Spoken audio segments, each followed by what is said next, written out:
और देखो प्रेमी भाई बहनों, सभी लोग शाकाहारी रहना, क्योंकि हमारे गुरु महाराज ने शाकाहार पर विशेष जोर दिया।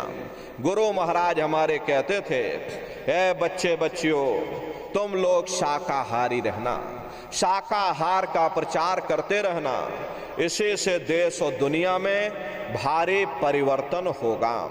प्रेमी भाई बहनों, परिवर्तन कोई कानून बनाने से नहीं होता, परिवर्तन कोई आंदोलन करने से नहीं होता, परिवर्तन कोई तोड़फोड़ करने से नहीं होता। परिवर्तन तब होता है जब लोगों के विचार बदलते, लोगों की भावनाएं बदलती हैं, और विचार जब बदलेंगे जब लोगों का खान पान शुद्ध होगा। देसी कहावत है, भाई जैसा खाए अन्न और वैसा होए मन। जब इंसान पशुव्रती भोजन करेगा तो उसकी बुद्धि स्वतः ही पशुओं जैसी हो जाएगी, सोच विचार उसका चिंतन स्वतः ही पशुओं जैसा हो जाएगा। फिर ये शराब के नशे में माँ बहन बेटी की पहचान खत्म हो जाए, उस शराब को पी करके ये कैसे पता चलेगा कि क्या अच्छा और क्या बुरा है। यही कारण है कि आज घर समाज में ये दुनिया भर के अत्याचार और दुनिया भर के व्यभिचार फैले हुए। अरे हम लोग देखो मंदिर बनवाते हैं, उन मंदिरों में नहा धो करके जाते हैं, कहते भाई परमात्मा के रहने की जगह है, हमको नहा धो करके जाना चाहिए, फूल अगरबत्ती ले जाना चाहिए। कोई उन मंदिरों में कूड़ा कचरा नहीं डालता। अगर कूड़ा कचरा डालोगे तो आपस में लाठियां चल जाएंगी। फिर ये जो हरि मंदिर है, ये पंच भौतिक शरीर जिसे महात्माओं ने हरि मंदिर कहा, इसमें तुम हाड़ मांस के लोथड़े डालते हो, इसमें तुम शराब के कतरे डालते हो। अपने बनाए हुए मंदिर की तुम कद्र करोगे और परमात्मा के बनाए हुए इस हरि मंदिर को तुमने जीते जी कब्रिस्तान बना दिया तो सख्त सजा मिलेगी। अरे महात्माओं ने लिखा है कि तिल भर मच्छी खाए के कोट गौ दे दान और काशी करवट जा मरे निश्चय नरक निदान। यदि तिल भर भी मच्छी खा करके फिर चाहे कोटान कोट गौओं का दान करो और काशी में जा करके मत्था रगड़ते रगड़ते अपनी पूरी जिंदगी वहां पर गुजार दो, फिर भी तुमको तुम्हारे गुनाहों की सजा मिलेगी, कोई बच नहीं सकता। क्योंकि एक कर्म भूमि है, यहाँ जो जैसा करेगा वैसा फल उसको मिलेगा।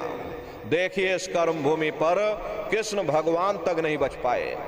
उस समय बाली को छिप करके बाण मारा था, वही बाली कृष्ण अवतार में बहेलिया बन करके आ गया और कृष्ण भगवान के पैरों में पद्म चमकता था और हिरण की आंख समझ करके बहेलिये ने निशाना मार दिया और जब पास में आकर के देखा कृष्ण भगवान थे।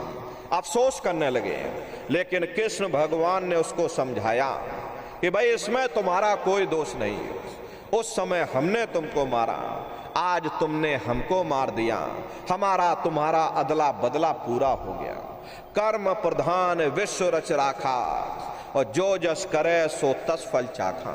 ये कर्मों का ऐसा देश है, यहाँ तुम जैसे बीज बोगे वैसे ही फसल काटोगे।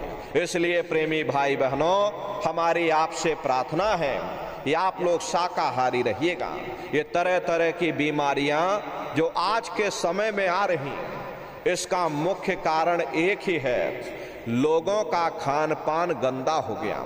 अब अपनी बुद्धि से विचार करिए, इंसानों के खून में जब जानवरों का खून मिल जाएगा, इंसानों के अंदर जब जानवरों के कीटाणु पहुंच जाएंगे तो न जानवरों की दवा काम में आएगी और न इंसानों की दवा काम में आएगी। तो परिणाम क्या होगा? ऐसी महामारियां फैलेंगी, तरह तरह की बीमारियां आएंगी। इसलिए प्रेमी भाई बहनों, आपसे हमारी प्रार्थना है कि आप लोग शाकाहारी रहिएगा।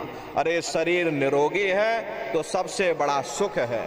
प्रेमी भाई बहनों, इसीलिए हमारी आपसे प्रार्थना है कि शाकाहारी रहिए। कोई ऐसा नशा मत करना जिससे तुम्हारी बुद्धि पागल हो जाए। और घर में माँ बहन बेटे की पहचान खो दो। अरे आप अपने आप को कट्टर हिंदू मानते हो। अरे भाई हम कट्टर हिंदू हैं, हमसे बड़ा सनातनी दुनिया में कोई नहीं, हम धर्म के ठेकेदार हैं, हम राम को मानने वाले और हम बजरंगबली को मानने वाले और हम कृष्ण को मानने वाले। अरे भाई आप राम को मानते हो और आप कृष्ण को मानते हो तो उनके आदर्शों पर भी चलना सीखो। राम ने कभी नहीं कहा कि तुम मांस खाओ, या कृष्ण ने कभी नहीं कहा कि तुम शराब पियो। जितने देवी देवता अवतार हुए सभी यही कह करके गए कि अहिंसा परमो धर्मा। अगर हमने किसी को बनाया नहीं तो मिटाने का अधिकार हमारे पास नहीं। अरे आप इंसान हो, इंसान का काम है दया करने का, दया धर्म का मूल है। इसलिए आप जीवों पर रहम करो, रूहों पर रहम करो। सभी लोग शाकाहारी रहना और शाकाहार का प्रचार अपने अपने क्षेत्रों में बराबर आप लोग करते रहिएगा।